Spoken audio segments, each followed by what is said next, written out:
Hey guys, welcome back to another episode. My name is Mobby. That is my dog up there. Hey, what's up, Shaggy? Shaggy? Ha! Hope you can see him. Anyway, I just finished playing a game called Fort Triumph, and I thought I'd sit here and give you guys my thoughts and review. First of all, this is a really interesting game. It has a good mix of different genres that isn't for everyone, but those who, played the original inspirations growing up are most likely going to enjoy this. So, before we jump into everything, all the footage that you're seeing today is taken straight from our Let's Play channel called Mobby vs. Games VOD. There is a link down below. I'm putting up a couple of parts up there, and I might finish a whole match, which takes a long time, but I'm excited. So, thanks to the devs for giving me a key. I played it, but remember, all thoughts are my own. So, first things first, it is being compared, and they even say on their Steam page that this is a huge XCOM and Heroes of Might and Magic inspired game. Are they wrong to say that? No, it is. It is, and I'm going to go through all the little nitty-gritty details that makes this game really stand out and why I really do recommend this. So let's go ahead and just start with the story and the campaign.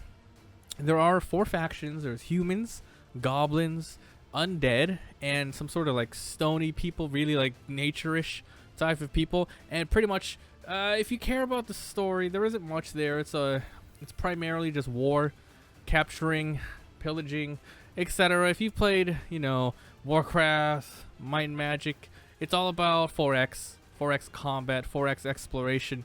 You're gonna be taking over a lot of things. So I was a little disappointed when I looked through and I only saw that there is single player and local co-op, which is interesting. There's no online, nor is there like any sort of PvP. It's just pretty much you, but I did go through the skirmish mode and I checked the settings out, and apparently you can play with 7 other bots on a huge map, and there's a couple of different maps, so that's gonna be interesting. Though honestly, I played through a little bit of the campaign. It was whatever, but these type of games, pretty much I love the open world and skirmish parts of it, just like Heroes of Might and Magic. So that's where like my selling point of this game is the randomness of the maps and trying out new builds and characters and going against the AI is what I like. So that's why I recommend this. Let's go and jump into the XCOM and the Heroes of Might and Magic stuff. So for the XCOM portion, it's all about the combat. So how combat works, I'm gonna go through, how to get characters, how to upgrade units, how to move around the map in a second for the homm portion. Homm is Heroes of Might and Magic. I love that series, by the way. So XCOM, pretty much you get units, I think up to 5 in a skirmish. You can have as little as 1, 2, 3, 4, depending on how far you are in the game, how many units you have left, and it ends up depending on where you are in the map. You are going to battle in a nice tile grid, and there's you against how many other units. If you're fighting other factions, they usually have all of the limitations that you would have. 5v5, maybe they have abilities that your units have as well. But if you're going against regular monsters on the map to gain treasures and to grab resources and bases, you're going to be fighting tons of tiny guys, maybe one gigantic boss. So there is a variety of different things you are going to fight, and pretty much it plays like XCOM. People have action points. You use action points in varying degrees to move around, push things, attack, defend, activate abilities. And this I did try with both a controller, an Xbox One controller, and I did use a keyboard and mouse. I have to say both options are pretty viable, especially since you're not going to be rushing it. It's just you, and you don't have to wait on like another person, nor do you have to worry about just taking long. It's a freaking turn-based RPG, a turn-based action tactical RPG where you can take your time. The only problem I did have with the controller is you can't really look at everything and hover over things like you would with a mouse. So the keyboard and mouse is nice if you want to be like super into it, but other than that, you can use the Xbox controller and be totally fine. But I would recommend using the mouse on hand so you can hover over some abilities so you can see what they are a lot more quicker. So like I said, you have some characters, and the thing is though, since you're not going to be playing with others, it's fair.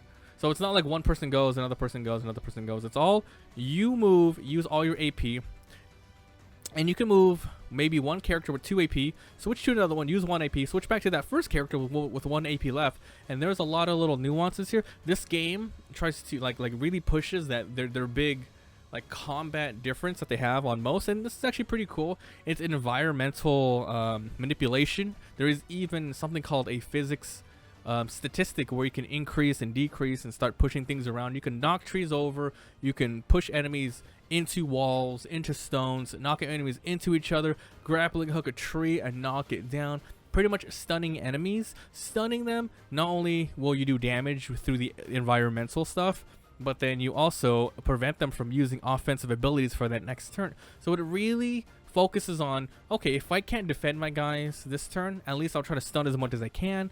You know, you're gonna have to do a lot of risk reward, because characters do die quick and they will die fast if you're not paying attention. And I like this because it does have that XCOM-y feel where, like, okay, I'm going in this group with these people, I hope everyone makes it out alive, even though it's only 5 people at the most you bring in. If one of them dies, they're gone forever, unless you take off the permanent death. But keep it on. That's what makes it fun. Besides, Heroes of Might and Magic is all about tons and tons of units going in and dying, going in and dying. But the XCOM portion is really cool because every time you do damage to a unit, you gain experience and you can level up on the fly. And this is what I really like about the game, is not only does it have the really tactical combat, that every move matters. You have tons of choices, and this is what I like. It's really disheartening when I play like new tactical grid-based combat games, and there's like, okay, this is the best way to do it, I'm gonna do this every single time. Where here it's like, I can attack the guy, I can stun him, I can blind him, I can pick him up and move it here, I can, you know, I can be in a position so I can stand here so someone else pushes the guy towards me and I can do a combo there. I can blink here next turn, but then there's so much choices, and I think that's what I just really love about this game, is combat choices. There's a lot to do there. Also, whenever you level up a character, you have your own basic skill trees to go down. I say skill trees, but they're randomized. There's about 4 classes. There's like a paladin, there's a ranger, there's some sort of wizard, and then there's like a brawler character. And all of them start off the same with the same moves, but when you level, and you can rename them, of course, because why not? And when you do level them up, you are presented with a couple of options. You can, depending on how far you are leveled, you can level up one of their abilities. So let's say a mace will now do, go past their defenses, or maybe the hook for pulling enemies has a cooldown of 1 turn less. You can do that, or you can add a skill, and it's random. I like it because if you click on that random button, it gives you 3 choices. There's uncommon, rares, and there's ones that every class can use, class-specific ones. I'm going to give you an example for the wizard class. You click on the upgrade skill, you're going to see one that is a blink. Everyone has that. You can move up to 8 meters away, 8 tiles away. You can go in between walls, etc. Oh, past walls. And then there's a mage-specific one where it's a gigantic fire that you can smash around you, and there's no mana. It's all cooldowns, so you're just managing that, which is really awesome. So it's good. The tactical combat is great. Let's talk about the Heroes of Might and Magic portion. Now, man, I love Heroes of Might and Magic, and they pretty much nailed it here. So how it works is, during a skirmish match or even the campaign, everyone starts off with a faction and their own town. You're going to be upgrading that town, and you're going to be creating units and parties to run around the map. And the goal pretty much is to defeat all the enemies. There's no other win conditions besides literally destroying everyone's town. So how are you going to do that? By doing map control, Heroes of Might and Magic style. So everyone starts off. You grab your party, you walk outside your area, and it's a randomized map. There are treasures all over, just hidden. And there are ones that you have to fight with, but they're not other AIs. They are AIs, but they're not like player-based AIs. They're monsters. Like, oh, this monster's guarding a chest. Let me open up the chest. Whoa! I get some experience, and now I get this chest. What does the chest do? It gives me a new sword to put on my guy that gives me bleed. Ooh, potions. Oh, man. And then pretty much you're just gaining resources, getting new areas, and building, and just taking over the map. It's 4X in a Heroes of Might and Magic style. Honestly, it just looks like it as well in XCOM. So this game is really, really cool. I highly recommend it. I liked it a lot. I did like it a lot. I'm gonna keep playing it. One of my favorite things, it is a fantasy setting. You know, I did like XCOM, but I was so like tired of the sci-fi space marine type of deal. So this is nice, but it does have some pretty corny, cartoony graphics. It's not a serious game by any means. There are lots of funny dialogue, and trust me, the dialogue is pretty deep if you're playing the campaign. I tended to skip some of it, and it's only $24.99. Not expensive at all for this type of game. I think it's the perfect price. It's not too expensive, and it's not too cheap for what it gives. There's a lot of features and mechanics from those games that they mishmash, and I did not go into every little detail, like upgrading your town. Every faction has a slightly different cons and pros, and you know, there's a lot of stuff. There is a lot of stuff. The only thing that I can say that I don't like about it is after a while, it did feel a little bare with progression.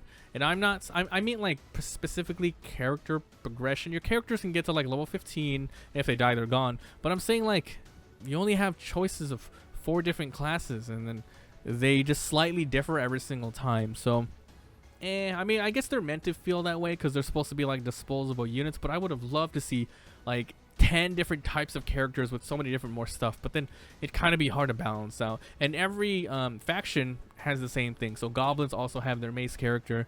It's pretty much all the same. So this game is going to keep your attention for a while if you enjoy these type of games. This is a good one. So guys, I'm going to end it here. If you enjoyed, leave a like. It helps a lot. If you haven't already, subscribe for daily videos. Remember, all the footage from Fort Triumph is on the Let's Play channel. If you want, there's a link down below. Come by the Twitch and Discord. Everything down below. And I'll see you guys next time.